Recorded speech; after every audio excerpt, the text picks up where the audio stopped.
Welcome back to Cooking with Shives, and today we're making chicken fingers. Crunchy, delicious. If you like Kane's chicken fingers, you're gonna love these. Stay till the end. We're gonna do a honey mustard recipe you won't believe. Let's get into it. You're gonna need your flour. You're gonna need granulated garlic, granulated onion. You're also gonna need black pepper, paprika, salt, eggs, oil to fry it, a pot to fry it in, and I'm using two cake trays, one for the wet, one for the dry. 2 cups of flour go in, 4 tablespoons of onion, 3 tablespoons of garlic, 1 tablespoon of salt, 1 tablespoon of pepper, 3 tablespoons of paprika. Give it a spin. That's done.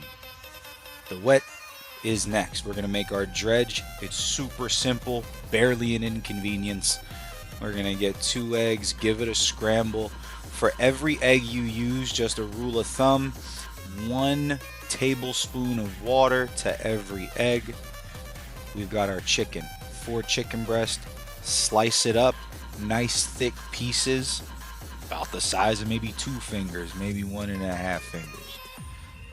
Once those are chopped, you've got your 3 sections. You've got your wet, you got your dry, and then you got your finished section. I got a cookie sheet with some wax paper. The rule of thumb is always to keep one hand wet, one hand dry. If you didn't know, now you know, because if not, you're gonna have more breading on your fingers than on your chicken fingers.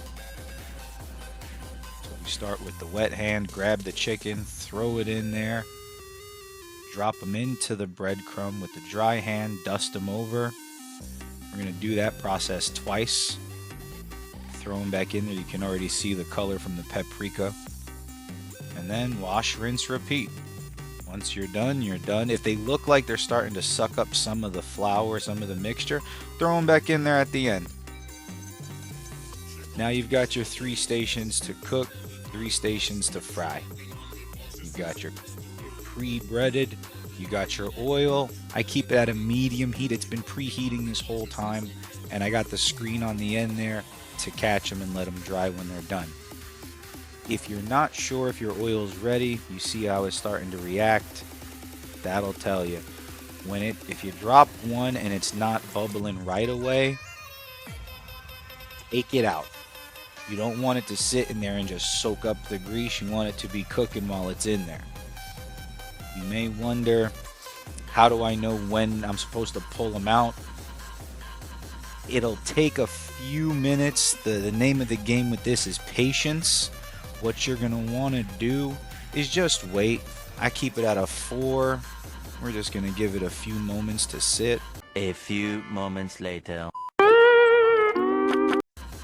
Once we're back and the chicken is floating, you see those pieces right there, how they're starting to come above the oil, above the grease. Once they start to float and they start to move around freely, that's pretty much how you know that they're done. I like to let them sit just a moment or 2 longer because it is chicken. It doesn't hurt it. It's not going to hurt to cook it a couple extra seconds, but 3 to 5 minutes, a medium to high heat. If you can feel it and squeeze it and it feels like a crunch in your fork or in your tongs, that's a good one. I just sped this up. We drop them on there. There you go. Wash, rinse, repeat. Same process with the rest of them. Drop them in. Always drop them in away from you. You'll be good to go. Look at those things. We got to let them cool off before we try them. It'll wreck your mouth. Now we're going to do the sauce. So I got my lovely assistant here. She's helping me out. You're going to need some mustard, some honey, and some cinnamon sugar. And it's all in the mixing, it's all in the portions. But it is an eyeball game. So you're going to put in your mustard, you're going to put in your honey. We had to layer this out. My regret on this in hindsight is I didn't make enough of this sauce. I tried this sauce side by side with McDonald's honey mustard, which I love. I love me some honey mustard from McDonald's. This stuff that we made, way better. It sticks to the meat instead of just kind of sliding off. You know what's in it. It's 3 ingredients. Look at that. That's the color. Thank you for watching. Make sure you like and subscribe. Comment if you try this recipe. Let us know how you liked it. My assistant here thought it was pretty good. We got a thumbs up out of it. You can see the sauce dripping off of that. Fire.